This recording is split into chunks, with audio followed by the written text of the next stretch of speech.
Ever notice how getting an invite doesn't excite you? It actually feels like pressure. And when you don't go, you feel relief, not guilt. What if that has nothing to do with being antisocial or bad with people? What if it's your brain protecting you from emotional overload it learned over time? And that feeling of being invisible in a crowded room, that's not random. That's a signal. People usually call this being quiet or introverted, but those are lazy labels.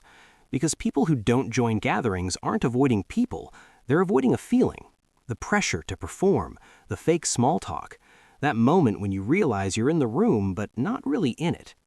And here's the part most people never ask. Why does being around others feel like a performance? What had to happen for your brain to learn that? Most of the time, this starts way earlier than you think.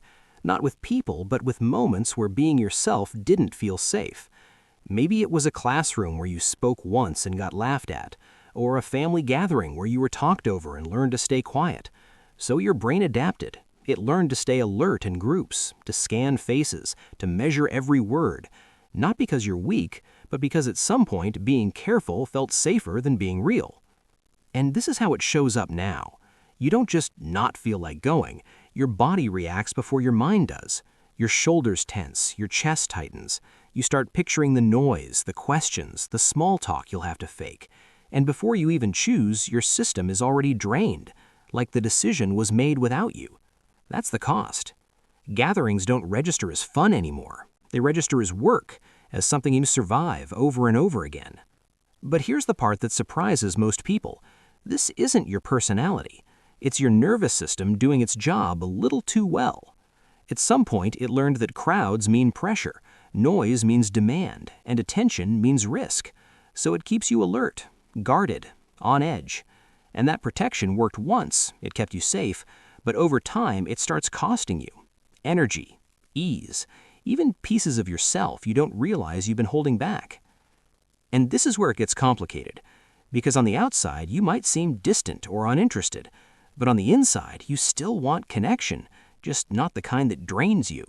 So you live in this quiet tug of war, wanting closeness but needing space, wanting to be seen but not at the cost of performing. Over time, that tension starts doing damage. Friendships fade, people stop reaching out, and you catch yourself wondering, over and over, which version of you is actually real. And here's the insecurity most people never say out loud. It's not that you're afraid of gatherings, it's that you're afraid of being seen the wrong way, of saying something and replaying it all night, of feeling boring, awkward, or out of place. So you stay away because it feels safer than getting it wrong. But the irony is, even when you don't go, the doubt doesn't stop. You still wonder what people think. And that's how the cycle keeps running. And this is where it's important to say this clearly. There's nothing wrong with you. Your brain didn't choose this to make life harder. It chose it to keep you safe. When things felt overwhelming, it learned distance. When attention felt risky, it learned silence. That doesn't mean you're broken. It means you adapted. But adaptations that once protected you don't always fit the life you're living now. And realizing that can feel both relieving and unsettling at the same time. You don't have to suddenly become someone who loves gatherings, and you don't have to explain yourself either. The real shift starts when you stop asking, "What's wrong with me?" and start asking, "What do I need to feel safe and real?" Because avoiding gatherings isn't a flaw, it's information. And once you understand what it's been trying to protect, it stops defining who you are.